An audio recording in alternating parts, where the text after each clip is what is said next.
Hi, this is Rachel Grunwald, Director of Programming at JW3, and I'm speaking to you from the beautiful Howard Hall, which unfortunately at the moment is empty. As you know, we had to close our doors on Monday evening, but we are very much open. As you know, JW3 is not a building. It's a beautiful building, but JW3 is a project with a vital mission and vision. And now more than ever, we want to bring stimulation, inspiration and comfort powered by Jewish values, learning and life into your homes. So we're working really hard on digital programming for the coming months. JW3 TV, as you will have seen. Meanwhile, we've uploaded some of the best of our archive content from the last 6.5 years, so please enjoy. This content's free, but as you can imagine, this is a difficult time for us financially, so if you can donate to keep us going, to keep cross-communal space where everybody is welcome in play and healthy for the future, please do so. Good evening, everybody. His Excellency the Ambassador, honoured guests, ladies and gentlemen. Welcome to this very special evening at JW3. My name is Lynn Julius, and I represent Harif, which is the UK Association of Jews from the Middle East and North Africa. We are a very small group of volunteers, and ever since our founding 12 years ago, we've been trying to raise awareness of the history and culture of the Jews of the Middle East and North Africa. Once numbering almost 1 million, the ancient Jewish communities are fast approaching extinction. Mindful of this, the Israeli government passed a law in June 2014 to designate the 30th of November as a day to remember the mass exodus of 850,000 Jewish refugees from Arab countries. They fled pogroms, burnings, arrests, executions, and state-sanctioned persecution. 2/3 were absorbed in Israel, where they now form over 50% of the Jewish population. 200,000, including my own family, resettled in the West. Every year since the passing of the 30th of November law, events have taken place all over the world, on or as near to the date as possible. Organizations such as mine have worked together with Israeli embassies to preserve the memory of that cataclysmic uprooting. This year, commemorations have been taking place in Jerusalem, Washington, DC, Miami, Geneva, Singapore, Sydney, Amsterdam, and even Mumbai. Tonight, it's London's turn. This concert is a collaboration between Harif, JW3, the Jewish Music Institute, and the Israeli Embassy. I would like to thank JW3, especially Michaela and Jacqueline, for making this possible. It has also been a real pleasure working with JMI, and special thanks go to the indefatigable Gil Karpas, JMI's events manager. Thank you to my Harif colleagues, Michelle, who designed the brochure, and to Ralph and Lawrence. Finally, I would like to thank the Israeli Embassy for their generous sponsorship. It is a particular privilege to have with us tonight the Israeli Ambassador to the Court of St. James, His Excellency Mark Regev, and his wife Vered. We know that the issue of Jews from Arab lands is very close to his heart. Since arriving in London, the Ambassador has never hesitated to offer us his support, and we are deeply grateful for his presence here tonight. Please welcome His Excellency Mark Regev.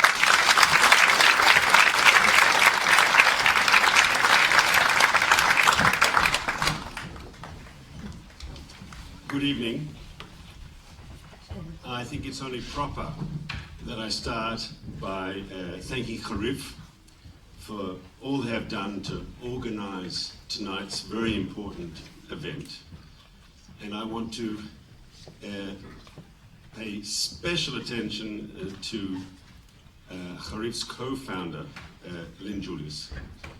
Lynn, not just for tonight, but for that remarkable book, Uprooted, that you've just put out.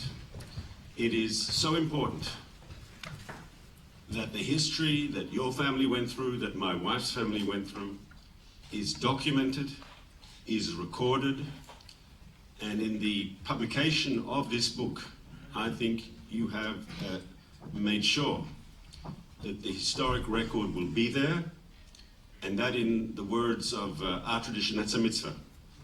Because there are people who want to forget the history, and there are other people who want to ignore the history. And I urge other people whose families have gone through similar sagas to document their family histories. I'm not just here because I'm the ambassador of Israel and it's the right thing to do. I'm here because of my own family's experience. My wife's Vered, both her parents were born in Aleppo, Syria. Jews had lived in Aleppo, Syria, for thousands of years, before Islam even began. And yet in the 1940s, most of the community was fleeing. They were facing persecution, they were facing anti-Semitism, they were facing violence. There was this unholy alliance between a Vichy French government, between Arab nationalism, which was anti-Semitic, between the Nazi ideology and Islamist ideology. A Jewish community that had been there for centuries became unsustainable. And the story of my wife's family's experience in Aleppo is mirrored across the greater Middle East, where Jewish communities who had been there for centuries suddenly found themselves in a situation where they could not continue.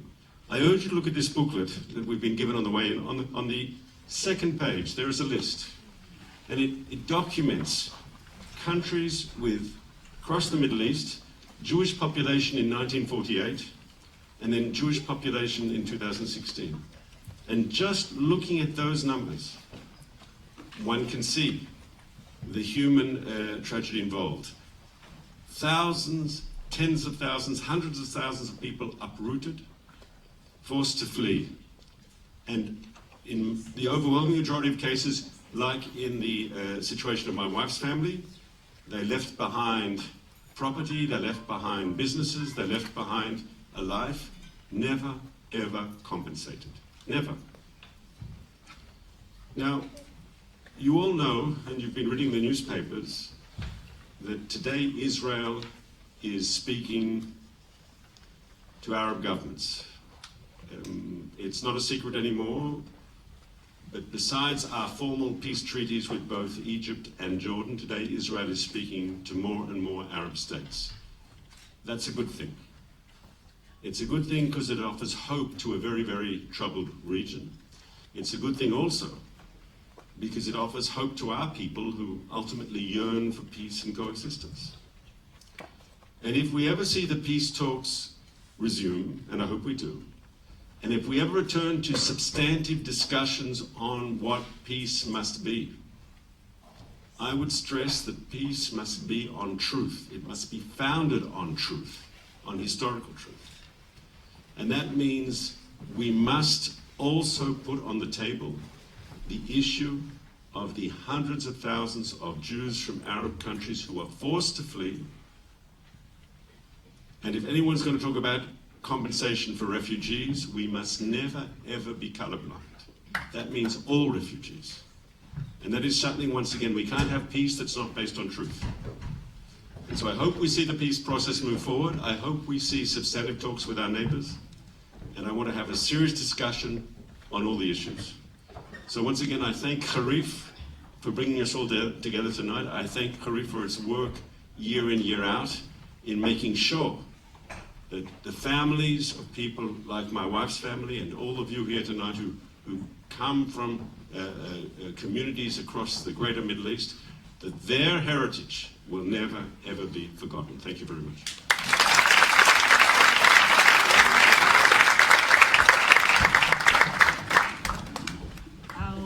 tonight, Yinon Mualem has written a book called From Istanbul to Tel Aviv, which charts his journey, and he would like to present this book to Mark Regan tonight. So I'm doing it for him because he's still to make his appearance.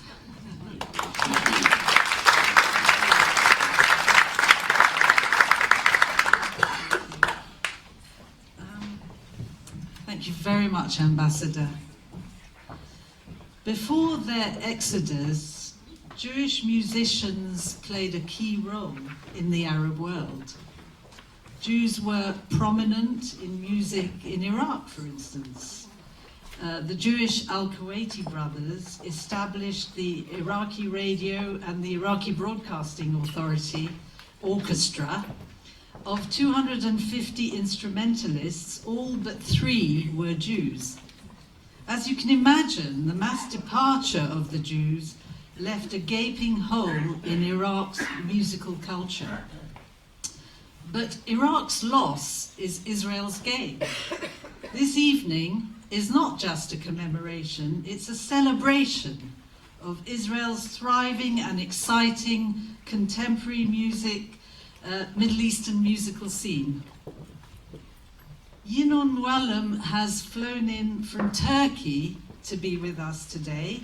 He was born in Kiryat Ono in Israel in 1968. You could say that music is in Yinon's blood. His parents left Baghdad in 1950. His father, David, now 86, was a criminal lawyer and then a judge, and he became a famous musicologist. His own father had died when he was 8, so he was raised by his grandparents to appreciate the great Egyptian singer Kulthum. But growing up, Yinon preferred rock and jazz. It was only when, after his army service, he became interested in playing instruments such as the darbuka and the oud. Soon he was composing his own music. His father David has remained a strong influence. He wrote a book in Hebrew called the Arabic Makam book, 49 makams. A makam is an Eastern musical scale. The book was translated into English. Until today, David is involved in Yinon's music and comes to his concerts. In 2002, Yinon went to live in Turkey and began playing together with Turkish musicians.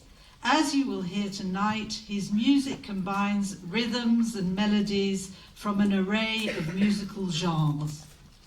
Yinon is making his UK debut tonight, and we are lucky that he has chosen as his supporting musicians Sophie Smart, Vasilis Sarikis, and Joe Brown, all superb musicians in their own right. Without further ado, please welcome Yinon Mualem and Funky Dervish.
very much. Good evening. I'm so happy to be here to play for you, along with my friends, musicians. Lane, thank you. She said, mostly she talked and said my story. So as she said, I'm a son to immigrants that came from Iraq, that escaped from Iraq, and I have so much influences also from this music, although I am not dealing a lot with Iraqi music. But the influences are there, and because I live in Turkey for 15 years, I'm influenced from the Turkish music, but then I'm a Jewish and Israeli, so it's all these influences from around the area, plus what I heard as a child, Led Zeppelin, Pink Floyd. So we will play for you some Led Zeppelin though. No, I mean, yeah, and jazz. So all of this will be here today, and I will sing a bit also in Hebrew and even Turkish and even some Arabic later on. I hope you'll enjoy the night, and thank you for coming. We will play now Shalom Aleichem. Shalom Aleichem is a very well-known Jewish hymn for Shabbat.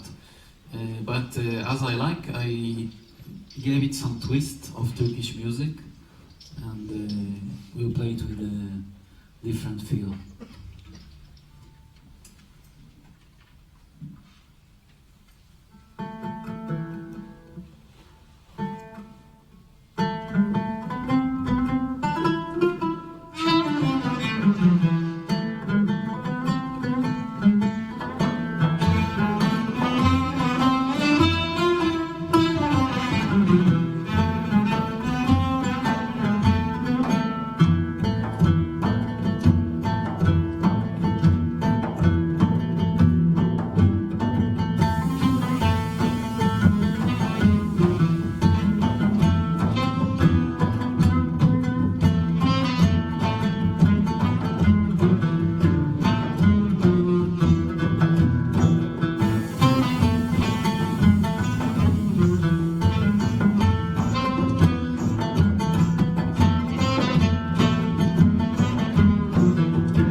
piece called 5 Steps Up.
Hebrew.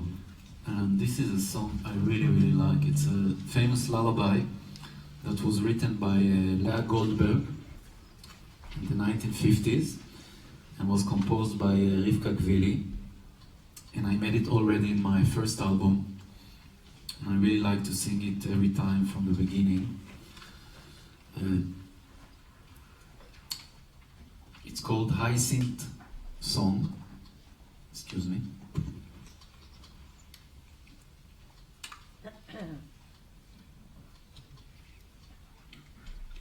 So, the moon is saying to the clouds every night, please give the beautiful garden some drops of water and rain, that the beautiful hyacinth flower will be able to flourish. And this is the essence of this song. I will use my iPhone for that, not in order to call my wife in Turkey, but it gave me some kind of effect for this song. Let's try.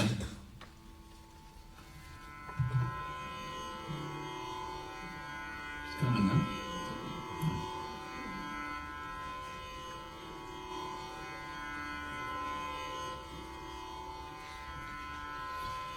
לילה לילה מסתכלת על לבנה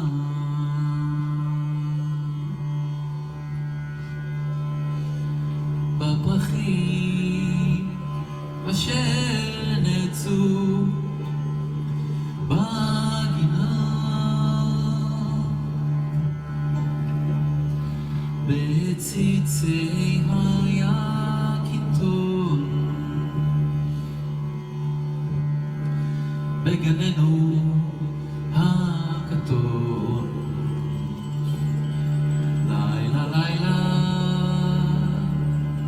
מסתכלת הלבנה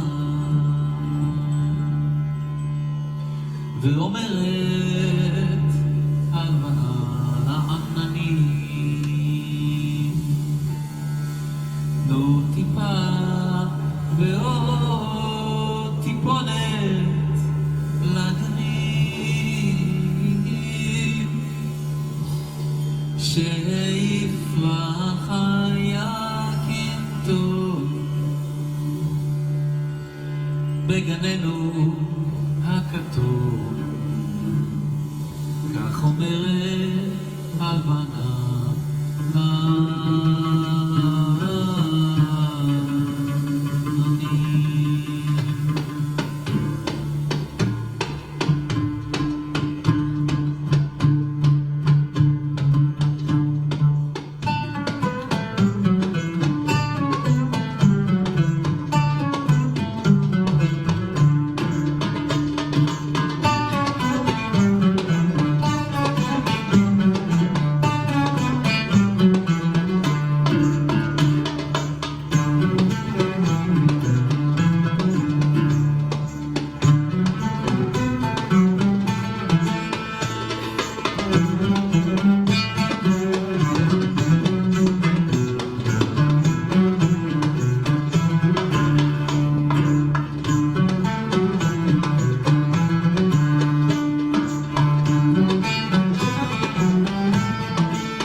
פזמון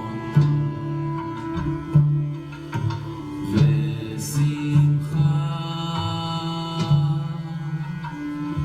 גדולה מאוד תהיה בגן ושמחה גדולה מאוד תהיה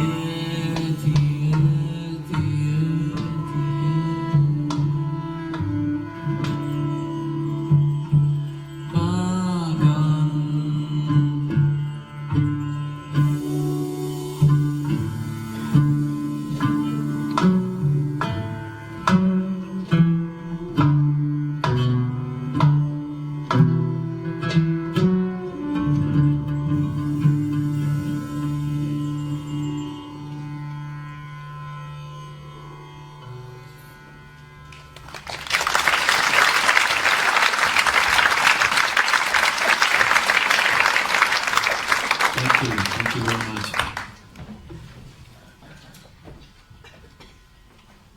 By the way, how is the sound outside? Do you hear good? So thank you all for the sound till now. The next piece is called Silence of Peace.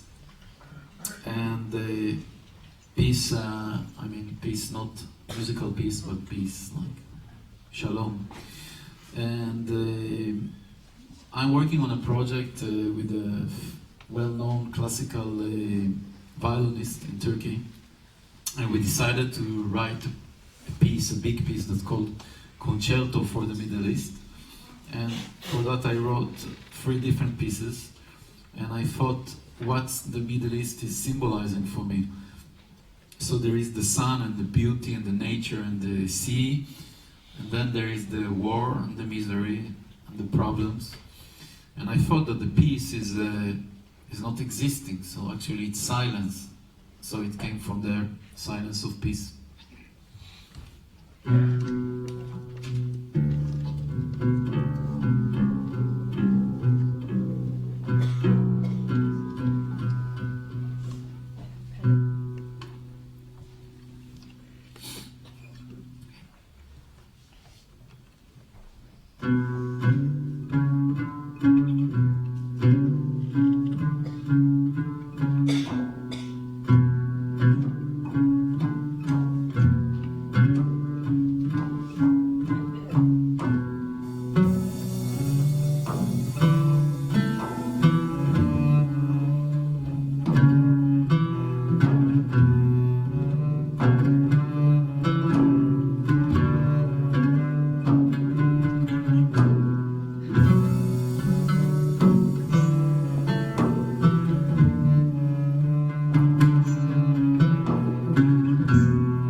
sound from the cello. And Vasily Saekis on the percussion. Okay, we will make one more piece and then there will be a break. It's a new piece. The name is Takidum. You know why I call it Takidum? It's coming from the syllabus of Indian percussion. And I want you to help me here a bit. Yeah. You did it with your head? No, You did it? no. With your hair. Okay, so Takidum. Again, excuse me.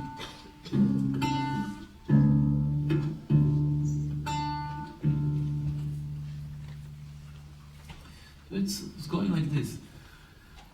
It's going takita takidum, takita takidum. Can we try to do it together? 3, 4. Takita takidum, takita takidum, takita takidum, takita takidum, takita. Until the end of the concert, this is what we play.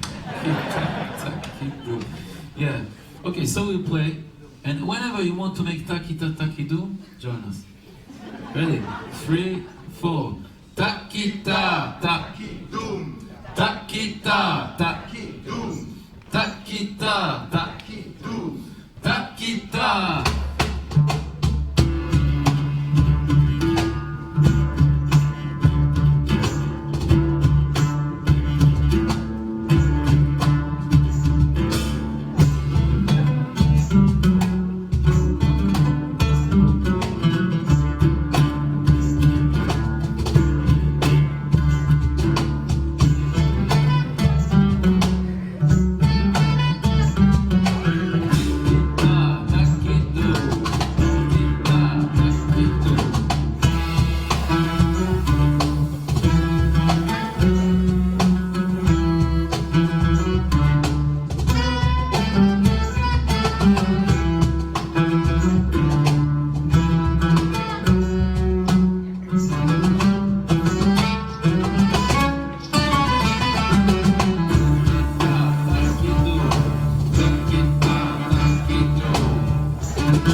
we're going to play two pieces from my last project, which involve Sufi Turkish music with Jewish music. It's a kind of interesting fusion,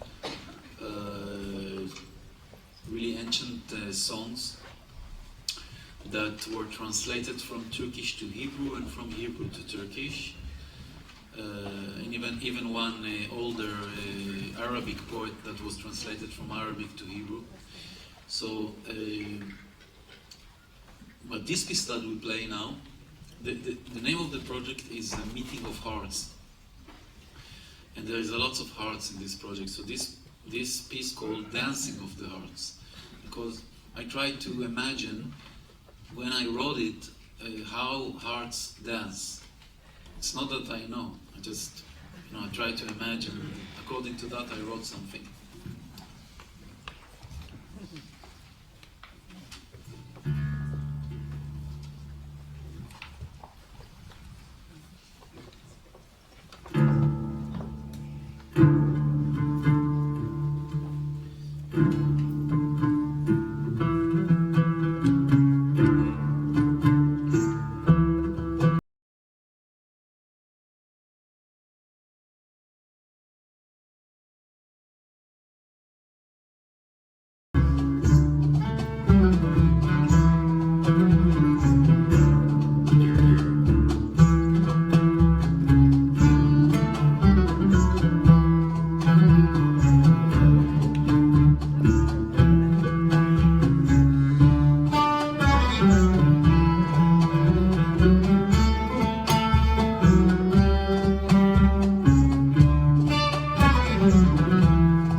He goes somewhere, I didn't understand where to, but I hope he will come back soon.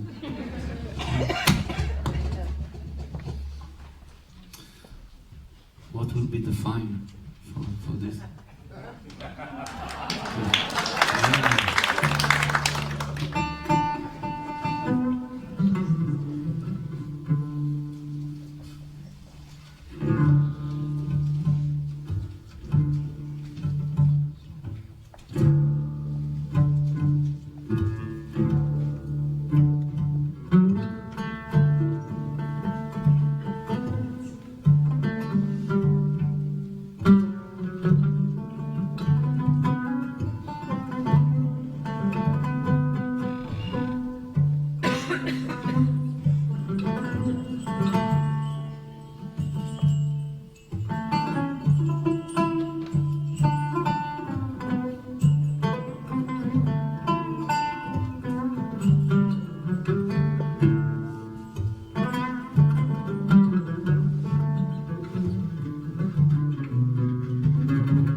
Hijaz Sirto on Makam Hijaz.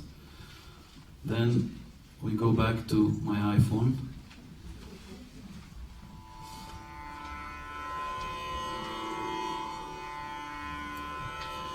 We'll play a piece called Minor Variations. It's actually a journey in the minor scale.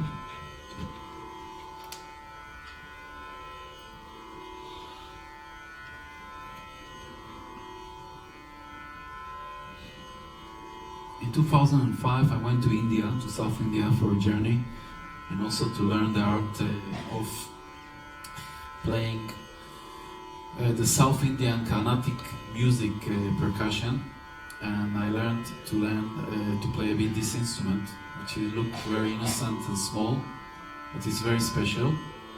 It's called kanjira, and the original of the kanjira is from skin of lizard skin, and this one is not a lizard skin. It's not allowed anymore, but you'll see later. I'll play it, so you'll see the qualities of this instrument. So we play minor variations.